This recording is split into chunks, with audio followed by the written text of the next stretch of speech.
DreAllDay.com. What's up, y'all? Dre Baldwin, DreAllDay.com. Right now, let's talk about the NBA MVP. There's a lot of discussions going on right now. Who's going to win MVP? Who deserves the MVP? I think, in my opinion, this is one of them seasons where it was no real one guy that really pushed himself away from everybody, and it was easy to say he was the MVP. Like when Jordan was playing, it was a few years when it was clear he was the guy. This year, at first, when I first started thinking about it, I first said LeBron is the MVP because LeBron had the best stats.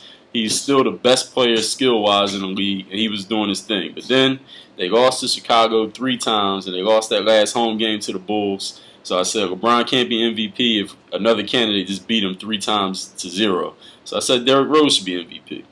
Then when I was reading some stuff on ESPN.com, John Hollinger wrote about Dwight Howard being MVP, and I kind of changed my opinion. I said, you know what, he's right. Dwight Howard really could be MVP based on the stuff he was talking about the data, who has the worst team to carry. Dwight Howard definitely has the bigger burden because Derrick Rose's teammates are better.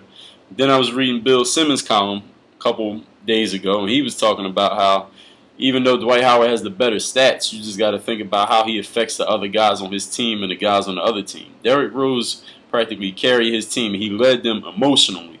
They followed his lead, and they're the #1 team in the Eastern Conference. So Dwight Howard, his team's only 4th in the Eastern Conference, even though he's the most dominating physical presence in the league. So really, you would expect him to have done more, being so dominant. Like Shaq was the most dominant guy. You saw what the Lakers did, and Dwight Howard's not doing that. So in conclusion, if I had to pick an NBA MVP, if I had a ballot and a vote, my vote would have to go to Mr. Derrick Rose, MVP, NBA 2011. I want to hear y'all comments down there. DreAllDay.com. That's it. We're wrapping it up. Do what he does, you'll be as good as him one day. You heard that.